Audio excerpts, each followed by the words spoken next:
प्रिय विद्यार्थियों, मेरे YouTube चैनल पर आप सबका स्वागत है। आज की हिंदी कक्षा में हम चैप्टर पढ़ेंगे वर्णमाला। वर्णमाला में हम आज स्टार्ट कर रहे हैं ध्वनि से। देखिए, हमारे परिवारों में अपने आसपास के किसी परिवार में आपने नवजात शिशु की आवाज सुनी होगी। कैसी आवाज करता है वो? ऐसी सी आवाजें करता है ना, स्वतंत्र आवाज। इस स्वतंत्र आवाज को ध्वनि कहते हैं। मुख से निकलने वाली प्रत्येक स्वतंत्र आवाज ध्वनि कहलाती है। मैंने आपको ये उदाहरण इसलिए दिया है क्योंकि परिवार का सबसे छोटी इकाई क्या होगा? नवजात शिशु ना, सबसे छोटा बेबी, न्यूली बोर्न बेबी। तो परिवार की सबसे छोटी इकाई न्यूली बोर्न बेबी है। उसके अंदर से जो आवाज निकल रही है हमने उसे ध्वनि कह दिया। तो इसी तरह से मुख से निकलने वाली प्रत्येक स्वतंत्र आवाज ध्वनि कहलाती है। भाषा की सबसे छोटी इकाई जो है वो ध्वनि कहलाती है। अब जो हमने उच्चारण किया, जो हमने आवाज निकाली है, उस आवाज को अगर हमने लिखित रूप देना हो तो उसके लिए हमें कोई विशेष आकृति की आवश्यकता पड़ेगी। हमें लिखने का ढंग चाहिए होगा उसके लिए। जैसे मैंने लिखा क, तो ये एक स्पेशल बनावट है ना, एक विशेष बनावट है, एक विशेष आकृति है। हम ये कहेंगे कि एक विशेष चिन्ह है। ये विशेष चिन्ह क्या है? वर्ण है ना। यदि बोलते समय हम मुख से जिन ध्वनियों का उच्चारण करते हैं और उन ध्वनियों का लिखित रूप क मैंने बोला है और उसका लिखित रूप ये वाला है, तो हम इसे क्या कहेंगे? वर्ण कहेंगे। अर्थात ध्वनि वर्ण का मौखिक रूप है। जो हम उच्चारित कर रहे हैं आवाज को, वो क्या है? हमारी ध्वनि है।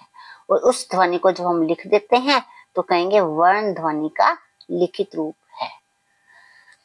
अब हम इसकी परिभाषा जानते हैं। वर्ण वह छोटी से छोटी मूल ध्वनि है जिसके खंड का मतलब क्या होता है? टुकड़े, जिसके टुकड़े नहीं किए जा सकते।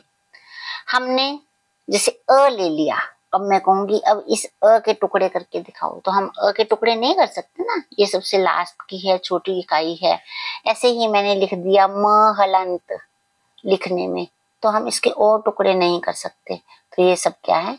वह छोटी से छोटी मूल ध्वनि जिसके और टुकड़े नहीं किए जा सकते, उन्हें हम वर्ण कहते हैं।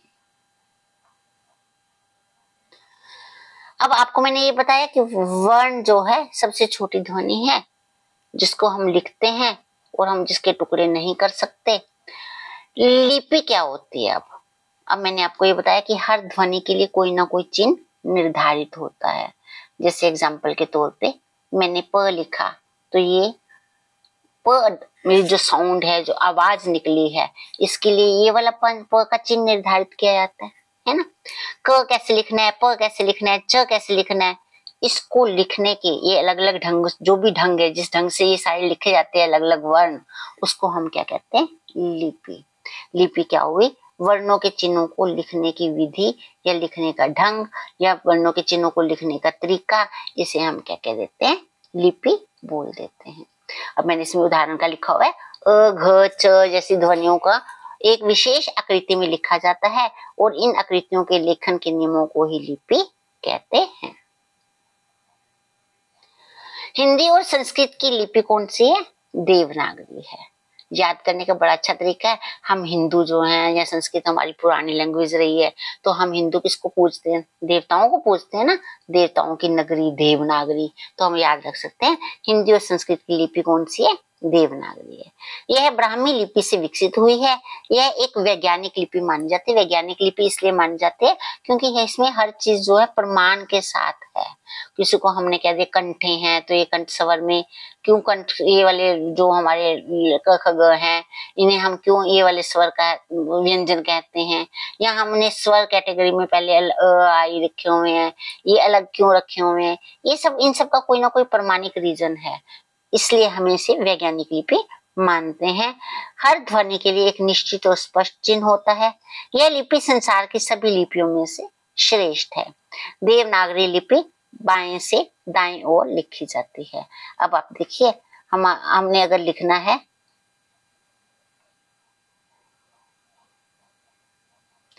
हम अपनी हिंदी में लिखते हैं जैसे क ख, तो आपने कौन सी साइड से लिख रही है? ये हमारी बाईं साइड है ना, लेफ्ट साइड से कहते हैं। बाईं साइड से किसकी तरफ चल रहा है? राइट साइड, दाईं तरफ चल रही है। तो हमारी देवनागरी की लिपि बाएं से दाएं लिखी जाती है ना। अब मैंने आपको ये बताया था ना कि जैसे हमारे विशेष चिन्ह है हिंदी में क ख ग, इंग्लिश में भी ऐसे ही हमारे विशेष चिन्ह होते हैं ए बी। रोमन भाषा में उन्होंने ये वाले नियम जो है रखे हुए हैं, हमने हिंदी में ये रखे हुए हैं। अब हमारी इंग्लिश की भाषा भी ऐसे ही चलती है, लेफ्ट टू राइट, है ना, बाएं से दाएं की तरफ हम ऐसे ही लिखते हैं ना। एप्पल हमने यहाँ लिखना है या कुछ और लिखना है तो हमारे अक्षर जो है इसी साइड में जाते हैं, बाएं से दाएं। तो अब आप पूछोगे बाएं से दाएं जाते हैं तो कुछ ऐसे शब्द लेटर्स वर्ड्स भी हैं, वर्ण हैं जो दाएं से बाएं लिखे जाते हैं। हाँ जी बेटा, अरबी, फारसी और उर्दू भाषा की लिपि में लेखन दाएं से बाएं होता है। अब वहां पर कैसे होता है दाएं से बाएं, अब आपको मैं दिखाती हूँ। उर्दू में ना ये देखिए, उर्दू में पहला लेटर होता है, वर्ण होता है जिसे वो कहते हैं अलिफ, ऐसे लिखते हैं। फिर उसके बाद होता है उनका बे, उसे हम वो ऐसे लिखते हैं। तो ये इसकी डायरेक्शन जो है उल्टी हो गई। ये डायरेक्शन कहाँ से हो रही है हमारी, उनकी दाएं से बाएं होती है। वर्णमाला, वर्णमाला नाम से ही पता लग रहा है। फूलमाला सबने देखी है, फूलों की माला, इसमें फूल रखे हुए हैं। वर्णमाला में क्या होंगे, वर्ण है, वर्णों का समूह होगा। वर्णों का व्यवस्थित समूह वर्णमाला कहलाता है। वर्ण क्या है, जो हम ध्वनि बोल रहे हैं उसकी एक आकृति, हमने कहा निश्चित आकृति है। जैसे मैंने लिखा है ट, तो इसकी एक निश्चित आकृति है ना। ये एक तरह से क्या है, चिन्ह है हमारा ट लिखने का। नियम कौन बता रहा है इसके बारे में, लिपि, कि किस ढंग से लिखा जाए, तो इसे हम लिपि चिन्ह भी कहा जा सकता है। अब प्रश्न है, मैंने बोला वर्णों का व्यवस्थित समूह वर्णमाला कहलाता है, तो इसी तरह से लिपि के चिन्हों का व्यवस्थित समूह भी वर्णमाला कहलाता है। यह वाला प्रश्न कई बार ना घुमा फिरा के एग्जामिनेशन में पूछ लिया जाता है कि लिपि के चिन्हों का व्यवस्थित समूह क्या कहलाता है, तो आप क्या दोगे, उत्तर दोगे वर्णमाला कहलाता है। हिंदी की वर्णमाला में अब टोटल वर्ण कितने हैं इसके बारे में हम जानते हैं। देखिए स्वर कितने हैं, 11, अ से लेकर औ तक। ऐसे ही व्यंजन कितने हैं, 33 हैं, काउंट कर लेना बेशक इसे, क से लेकर ख तक। 2 अयोगवाह हैं, अंग और अह। अन्य जिसे उत्प्रेक्षित व्यंजन भी कहा जाता है, ये भी 2 हैं संख्या में। संयुक्त व्यंजन कितने हैं, संख्या में 4।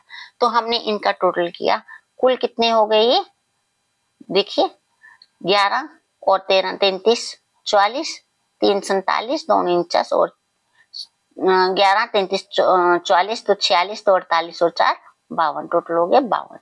अब क्या है, मानक भाषा में अब हम अपने हिसाब से बताएं, एक विशिष्ट मानक वर्ण विशिष्ट व्यंजन को, अब इसमें एक ऐड हुआ है विशिष्ट व्यंजन, जो किस फॉर्म में, देखिए ऐसे करके, जैसे 8 बनाए ना, इसे ली की साउंड में प्रोड्यूस करते हैं, ठीक है।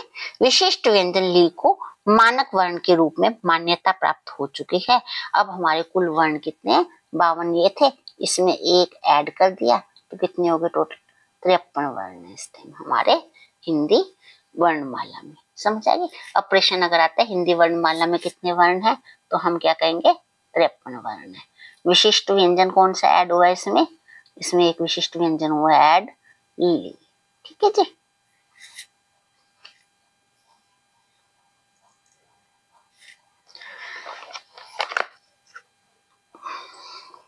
हिंदी ने अपने सभी वर्णों का विकास अपनी जननी संस्कृत भाषा की ध्वनियों से ही किया है। हिंदी भाषा की वर्णमाला में जो वर्ण है उन्हें स्वर और व्यंजन 2 वर्ण समूह में विभाजित किया गया है। स्वर क्या है, देखिए स्वर वे ध्वनियां हैं जिनके उच्चारण में अन्य ध्वनियों का सहारा नहीं लेना पड़ता, ये स्वतंत्र हैं और हवा हमारे मुख से बिना किसी रुकावट के निकलती है, इन्हें स्वर कहते हैं। मुख से निकल रही है बिना किसी रुकावट के, ये वाले ना वर्ण आप स्वर बोल कर देखिए, अ, आ, ई, आप देखोगे इसमें ना हमारे मुख से निकल रही है हवा और बिना किसी रुकावट के, कोई रास्ते में रुकावट नहीं है जब ये बाहर निकल रही है तो। आ ई सारा खेल किसका है, मुख का है। तो हम इन्हें स्वरों की गिनती में कर रख लेते हैं। कितने स्वर हैं हमारे, 11 स्वर हैं। अब कोई पूछे मात्राएं कितनी हैं, तो हम मात्राओं में हम कहेंगे, देखिए कैसे, पहली है अ हमारा स्वर है ना पहला, तो अ को जब हम व्यंजन जो है ना वो स्वर के साथ बोले जाते हैं, वो स्वतंत्र नहीं है, उन्हें सहारे की जरूरत है, वो सहारा किससे लेते हैं, स्वर से लेते हैं। तो क हलंत को जब अ के साथ हम ऐड करते हैं तो कौन सी आवाज आएगी, क, प, म, ट। आपने देखा कई शिक्षक जो हैं वो हिंदी में बोलते हुए ऐसे लिखते हैं कै खे गै घै लिख दे, नहीं वो गलत है। कौन सी साउंड होती है, क ख ग घ, क्योंकि जब हम क्या करते हैं तो हम मात्राएं दे रहे हैं उसको एक ही, खे बोलते हैं तो उसकी मात्रा, या खे बोलते हैं तो एक ही मात्रा दे रहे हैं। हमने क्या करना है, कैसे बोलना है, क ख ग, ये हमारी सही उच्चारण है। अब इस अ की कोई मात्रा तो नहीं है ना बोलते हुए, क ख ऐसे लिख दिया हमने, लेकिन जब हमने क को आ की मात्रा के साथ लिखा तो हमने ऐसे लिखा का, इसमें आ की मात्रा आ गई, की इसमें फिर मात्रा आ गई। तो आप देख रहे हो ये सब मात्राएं हैं, 1 2 3 4 5 6 7 8 9 10, ये 10 की 10 मात्राएं हैं। और क्या नहीं है इसमें, अ की कोई मात्रा नहीं है। तो अब अगर हमारे से पूछे स्वर कितने हैं, बोलिए 11, मात्राएं कितनी हैं 10। कौन सा इसमें स्वर मात्रा के रूप में नहीं प्रयोग होता, अ। क्लियर हो गया। री को हम कैसे लिखते हैं, री को हम ऐसे लिखते हैं और इसको उच्चारण भी ऐसे करते हैं, री की आवाज में। जैसे कुछ बोल देते हैं ना, ग्रह, ग्रह तो हम कहते हैं प्लैनेट्स के लिए, तब ऐसे लिखा जाता है। लेकिन अगर हमने इसे ऐसे लिखना है तो हम इसे बोलेंगे गृह, री की साउंड देगा, री का उच्चारण मिलेगा इसमें। अब हम जान चुके हैं अ की मात्रा नहीं होती और अ सभी व्यंजनों में होता है, च ल ख ब ट जो मर्जी बोलो उन सभी में अ के जो है उच्चारण आएगा, अ सभी व्यंजनों में होता है।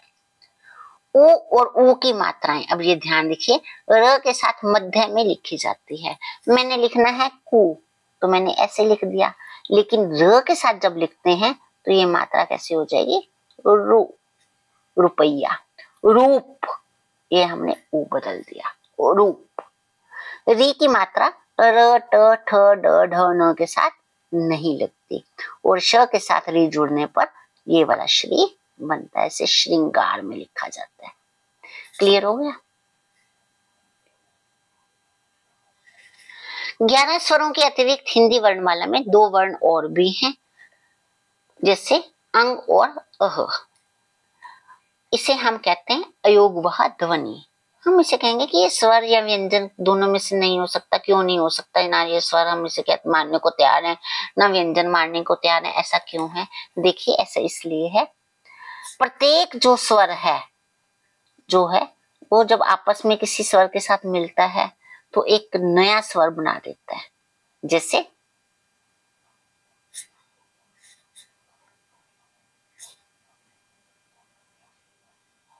जैसे अ के साथ अ मिलता है तो क्या आवाज करता है, आ। अ के साथ ई मिलता है तो कौन सी आवाज, नया वर्ण बनता है, ए। बनते हैं ना, तो दोनों स्वर का मेल जब होता है तो एक नया स्वर बनता है। लेकिन अंग के साथ ऐसा नहीं है, अंग को जिसके साथ मर्जी लगा दो, ए के साथ लगाओगे तो उसकी ए की मात्रा के साथ लग जाएगा, ऐसे हो जाएगा, मगर नया स्वर नहीं बनेगा। तो इसलिए स्वर की मात्रा में, स्वरों में नहीं आता। अब हम कहेंगे कि व्यंजन क्यों नहीं है, देखिए व्यंजन, आप कोई व्यंजन बोलिए, प च, ये व्यंजन, ये इनका अपनी एक आवाज जो है अलग स्थान है। प एक अपनी अलग आकृति है, च की अपनी अलग आकृति है, और इन सबका एक अपना उच्चारण स्थान है। सबके लिए एक स्थान जो है फिक्स है, लेकिन ये इसका कोई उच्चारण स्थान नहीं है, ये तो एक ध्वनि सूचक है। अंग अह एक ध्वनि सूचक है, इनका कोई उच्चारण स्थान नहीं, इसलिए व्यंजन भी नहीं है। आपको क्लियर हो गया होगा। स्वर क्यों नहीं है, क्योंकि इनके मेल से नया वर्ण नहीं बनता इसमें, इसलिए स्वर नहीं है। व्यंजन इसलिए नहीं क्योंकि इसका कोई अपना उच्चारण स्थान नहीं है, ये अपने आप में एक ध्वनि सूचक है, एक ध्वनि संकेतक है, एक साउंड प्रोड्यूसर से कहते हैं, इसलिए उसे हम कह देते हैं कि ये अयोगवाह है।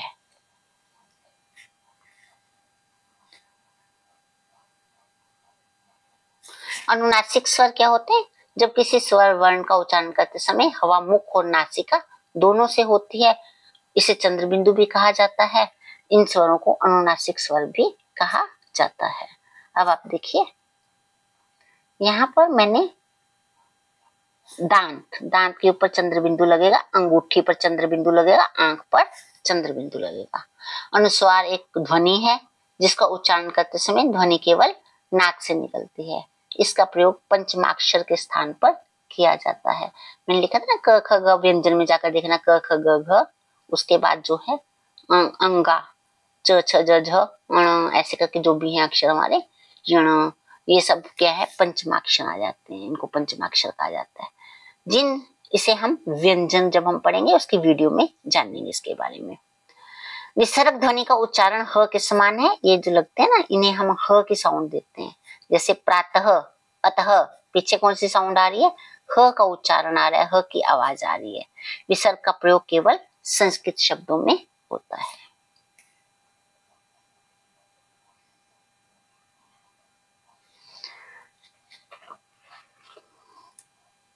अब स्वरों के भेदों के बारे में जानते हैं हम।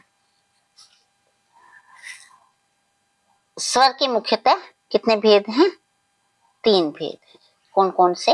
ह्रस्व स्वर, दीर्घ स्वर और प्लुत स्वर। ह्रस्व स्वर क्या है? जिन स्वरों के उच्चारण में सबसे कम समय लगता है उन्हें ह्रस्व स्वर कहते हैं। अ, ई, उ और री, ये कौन से हैं? ह्रस्व स्वर हैं। इन्हें मूल स्वर भी कहा जाता है। इनमें री का प्रयोग केवल संस्कृत के तत्सम शब्दों में होता है, जैसे ऋषि, ऋतु, कृपा, सृष्टि आदि। हिंदी में इस स्वर का उच्चारण किस रूप में किया जाता है? री के रूप में किया जाता है। लिपि में री का प्रयोग प्रचलित है। अगला है हमारा दीर्घ स्वर। दीर्घ स्वर में कितना समय लगता है? 2 मात्रा में समय लगता है। अब देखिए, ये संख्या में 7 हैं। आ, ई, उ, ए, ओ और औ। दीर्घ स्वर के बारे में हम आगे पढ़ते हैं। देखिए, ये आगे 2 प्रकार के हैं, जातीय स्वर और सजातीय स्वर। जातीय स्वर वे दीर्घ स्वर हैं जो किसी एक ही स्वर के दीर्घ रूप में होते हैं। देखिए आप, अ और अ दोनों एक जैसे स्वर हैं, अ और अ मिलकर क्या बन गया? आ। ई और ई दोनों स्वर एक है, ई है, तो क्या बन गया? ई। उ और उ दोनों एक स्वर जैसे हैं, तो क्या बन गया? उ। इसे उसके साथ भी हम देख लीजिए, इसके साथ टैली कर सकते हैं। मैंने कहा था ना, स्वरों के साथ आपस में मिलकर नए स्वर बनते हैं। और मिलकर नया स्वर बन गया, ई और ई मिलकर नया स्वर बन गया, उ और उ मिलकर नया स्वर बन गया। और मैंने अयोग वहां में बताया था कि इसके अंग का जो नया स्वर नहीं बनता, इसलिए उसे स्वर में नहीं रखा जाता। तो ये हो गया इसका जातीय स्वर। अ और अ मिलकर आ बन गया। दोनों स्वर क्या है? एक जैसे हैं, तो हम इसको कह देते हैं जातीय स्वर। सजातीय स्वर। अब आप देखिए, अ और ई, अ अलग है, ई अलग है, तो क्या बन गया हमारा? ए बन गया, है ना। दोनों हैं तो एक ही वर्ग के हैं, स्वरों का ही मेल हो रहा है ना। अ भी स्वर है, ई भी स्वर है, मगर इसमें क्या था? दोनों एक ही स्वर थे। मगर इसमें क्या हो गया? 2 स्वर हैं, मगर ध्वनि वर्ग के ये 2, अ अलग है हमारा, ई अलग है, एक नया वर्ण बन गया। क्या बन गया? स्वर बन गया ए। अब आप कहोगे ए और ए दोनों एक जैसे हैं, हमने इसका ए बना दिया मैम, ये क्या बात हुई? देखिए, हमने पहले जाना था ए कैसे बनता है, अ और ई से मिलकर बनता है ना ए। तो हमने यहाँ क्या किया? अ योग किया ई, और फिर योग किया हमने ए के साथ, तो बन गया आई। तो इस तरह से हमने ये अलग अलग स्वर ले लिए ना दोनों, इसमें अ और ई अलग हो गया और ए अलग हो गया, तो हमने इसे कह दिया सजातीय स्वर। उ और उ, ओ और ओ। इस तरह से अ और उ मिलकर क्या बनते हैं? ये पहले हो चुका है हमारा। अ और उ मिलकर क्या बनते हैं? ओ, है ना। तो हम देखो 1, 2 और 3, ये बन गया ओ। इस तरह से ये स्वर क्या हो गए? सजातीय स्वर हो गए। तीसरा है हमारा प्लुत स्वर। जब किसी स्वर के उच्चारण में ह्रस्व स्वर से तिगुना या इससे अधिक समय लगे तो उसे प्लुत स्वर कहते हैं। प्लुत स्वर का निर्देश करने के लिए संस्कृत में स्वर के आगे आप देखिए, ये 3 लिखा होता है ना, ऐसा सा वो लिखा हुआ होता है, और इसको अंक लिखने की परंपरा है, परंतु ये सबके बीच में लिखा हुआ है। देखिए, ये लिखा हुआ है ना ऐसा सा, ये वाला, है ना। प्लुत का प्रयोग किसी दूर खड़े व्यक्ति को पुकारने के लिए भी किया जा सकता है। संगीत में भी प्लुत स्वर का प्रयोग होता है। जब व्यक्ति गीत गाता है और किसी स्वर को लंबे समय तक बोलता है, तब भी वह स्वर प्लुत होता है। जैसे मैं पढ़ रही हूँ, ओम, तो हमने लंबे समय तक के लिए खींचा ना, इसलिए कौन सा स्वर हो गया? प्लुत स्वर। आशा है आपको स्वर के भेद जो मैंने आज इस वीडियो में पढ़ाया उस सबके बारे में जानकारी प्राप्त हो गई, अच्छी तरह से समझ आ गया होगा। अगली वीडियो में हम व्यंजन के बारे में पढ़ेंगे। यदि आपको वीडियो अच्छी लगी तो कृपया इसे लाइक करें, शेयर करें और सब्सक्राइब करना ना भूलें। Thank you very much. धन्यवाद।